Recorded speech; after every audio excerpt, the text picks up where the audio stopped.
Hey guys, I hope you are fine. So today we are going to talk about feminism. We know that in the last decade this word has been used repeatedly and time and again, but no one really knows what that word truly means. So, in order to understand feminism, in order to understand anything, we need to know the theoretical principles on which a particular idea is firmly standing. So, let's jump into the various feminist thoughts so that from the very beginning we can have a deeper understanding of what feminism really means. So, I would like to start with liberal feminism. And according to the liberal feminists, they think that freedom is a fundamental value and states should intervene in order to ensure freedom. And the liberal feminism conceives of freedom as personal autonomy and political autonomy as well, and they believe that enabling conditions are required to exercise personal autonomy. And they basically say a lot of things, but their main tenets are personal autonomy. So in personal autonomy they believe that procedural accounts of personal autonomy should be ensured, which means that there should be absence of violence and threat of violence, and there should be no patriarchal, paternalistic, and moralistic limits. Secondly, the liberal feminists believe that fairness and personal relationships they are very important, and the burden of the relationship should be it should be on both the parties. And they believe that a good life is one in which one is able to enjoy major human functionings without any burden, without any violence. And there should be distribution in justice, or you can call it in an easy way distributive justice, and public deliberation and electoral politics. These are also vouched by the liberal family. So as far as so this is the summary of what liberal feminists really believe. Now, I would like to jump into the various thoughts or thought processes which constitute a bigger umbrella of liberal feminism. So, liberal feminists basically they claim that the right must be given priority over the good. As far as the classical liberals, or we usually call them libertarian liberals, they believe that states should confine themselves to protecting the civil liberties. And civil liberties include property rights, voting rights, freedom of speech, etc. And they also believe that states should not interfere with the free market and instead provide everyone with an equal opportunity to determine his or her own accumulations. Fair enough. Uh, as far as welfare or egalitarian liberals are concerned, they believe that states should focus on economic disparities, as well as civil liberties. See how a different claim is coming in the liberal feminism.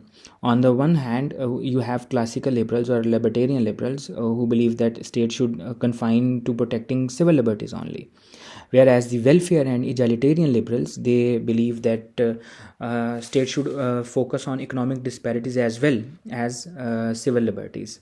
So now when you talk to anyone who have a background in feminism, or want to talk or he or she wants to talk to you about feminism, you should at least have that clarity in mind that there is no one solidified front even within a single feminist thought.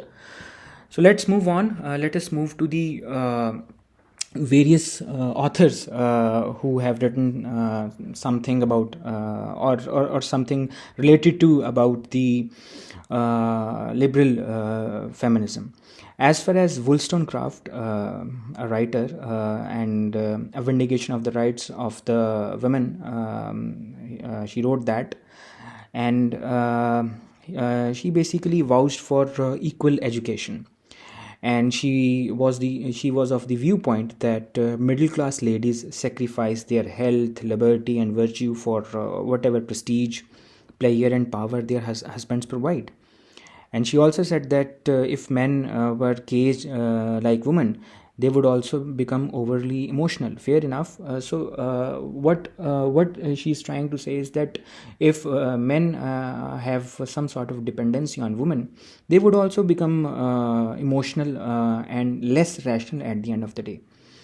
And Wollstonecraft also, in her book, she she wrote that the truly educated woman, she'll be the one who would be a major contributor to the society, and society owes girls the same education as it owed boys. Fair enough.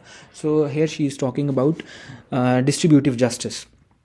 And the whole thought process behind writing these major principles was that women should be provided equal opportunity to live independently, and when they start to live independently, they would be having less reliance on men, and at the end of the day, they will be moving away from emotions to right towards rationalism. On the other hand, when we discuss about Mill and Taylor, they wrote about equal liberty. And they basically are of the viewpoint that individuals should be permitted to pursue their desires, and there should be no hinder or obstruction in that process. And Taylor wrote that women should have fewer children, because if divorce occurs, they would have less children to rear. And on the other hand, Mill basically wrote that women should marry late, have children late, and live in a commune-like situation. And he also wrote that a biological sex difference might tip the scales in favor of males sometimes. This brings us to a very popular debate or discussion which is between sex and gender, and we will be discussing on it some other time. But Mill is of the viewpoint that there are some biological advantages which men possess over women, and therefore they are their bit of favor is tilted towards men. On the other hand, when we move towards the 19th century suffrage movement, so it was basically a century long movement, and it started in 1848, where 300 women met in Seneca Falls, New York, and they produced the Declaration of Sentiments. And in 1866, the Equal Rights Association it was formed, and then we have the National Women's Suffrage Association, which forwarded a revolutionary feminist agenda. It was formed after the dissolution of equal rights. And then in 1890, we have the National American Women's Suffrage Association, and it was formed after the merger of National Women's Suffrage Association and American Women's Suffrage Association. So when we entered the 20th century, a lot of the things started to happen, because 20th century, it was a very happening time to be in. In 1960s, there was a National Organization for Women, now very popular organization, and National Women's Political Caucus, NWPC, and Women's Equity Action League, it's commonly known as WEAL, WEAL. And they were formed with the purpose of applying legal, social, and other pressures to the various groups who were involved back then in legislation of various things. And then Women's International Terrorist Conspiracy from Hell, which is commonly known as WITCH, WITCH, which was formed, and it was a radical women's liberation group. And then in 1861, President Kennedy established a commission on status of women, which resulted in a passage of Equal Pay Act. Before that, there was a disparity in the pay between men and women. Men were obviously getting more, and women were getting way less. And that Equal Pay Act also prohibited discrimination on the basis of race, sex, and religion. And like Wollstonecraft, which we studied at the very beginning, Taylor and Mill before her, Freudian sent women out into the public realm without summoning men into the private sphere to pick up their fair share.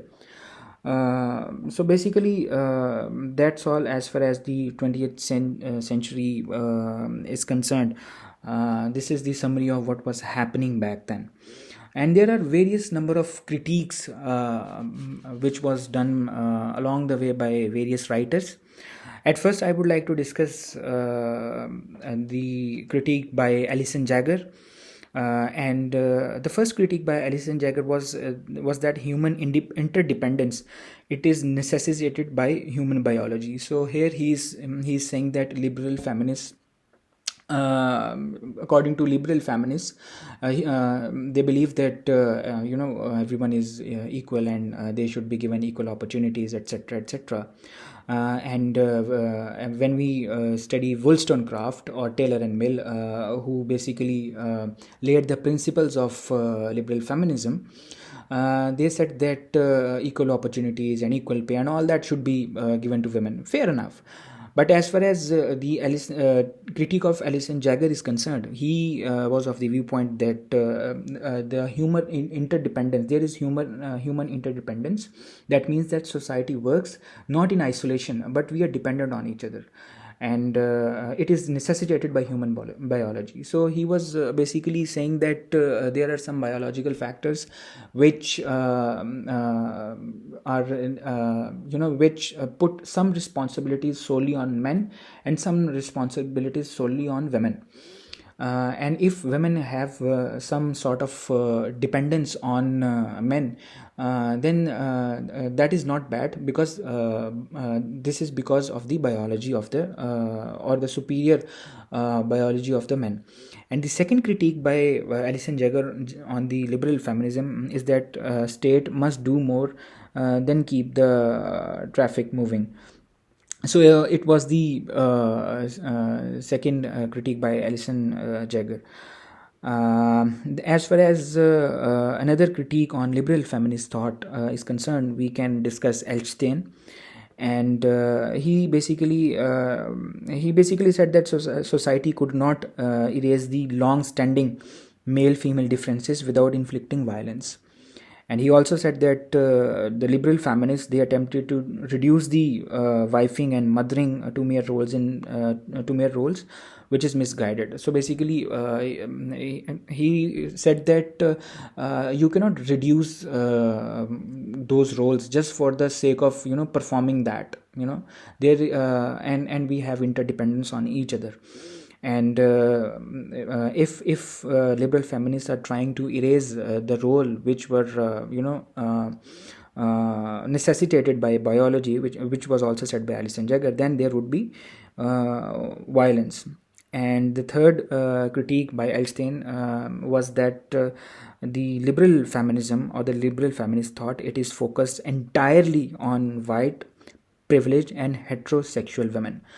So he was of the viewpoint that the liberal feminists, most of the flag bearers of liberal feminists, they were their efforts were solely for white women who were privileged and who were heterosexual as well. And so here we end our liberal feminist thought. I hope you have liked it, and in the next lecture we'll be moving towards the radical feminism. Thanks a lot. Take care.